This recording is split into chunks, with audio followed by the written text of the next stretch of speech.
The Silent Room. Part 1. There was a room in Abigail's apartment building that everyone avoided. Apartment 304 had been vacant for as long as anyone could remember. Neighbors whispered about strange happenings, the faint sound of crying at night, cold draft seeping from under the door, and the unsettling feeling of being watched when passing by. Abigail didn't believe in ghosts, but the rumors intrigued her. As a struggling writer desperate for inspiration, the mysterious apartment seemed like the perfect subject for her next story. One evening, armed with her phone and a flashlight, Abigail decided to investigate. The hallway outside apartment 304 was unnaturally cold, and the air seemed heavier the closer she got to the door. Scratches marred the wood near the handle, as if someone had clawed at it desperately. She knocked softly. The sound echoed eerily down the hallway. No response.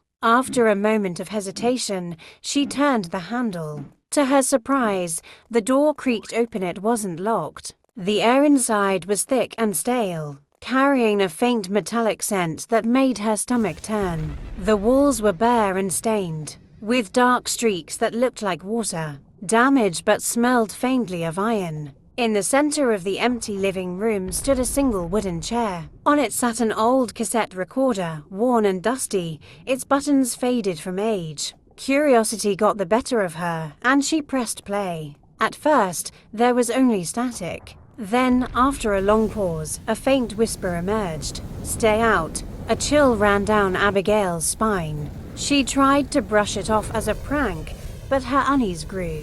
Turning toward the door, she froze. It was now closed. She rushed to it, grabbing the handle, but it wouldn't budge. Her heart pounded as she yanked harder, her breaths quickening. "This isn't funny," she yelled into the empty room. The whispers returned, louder this time, as if they were coming from the walls. "Why did you come?" Her flashlight flickered, and the room plunged into darkness. The whispers grew frantic, overlapping into a chaotic chorus. "Get out! Help us! She's watching!" Abigail stumbled backward, her chest tightening with panic.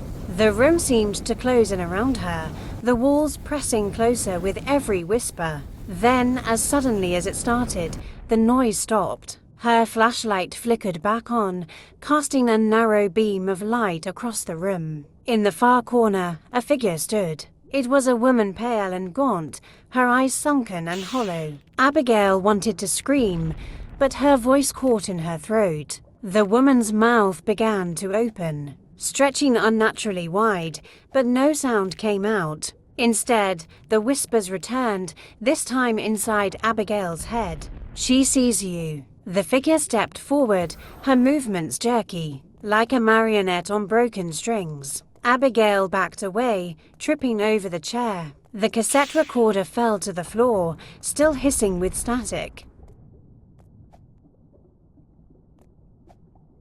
Spawnpointstories.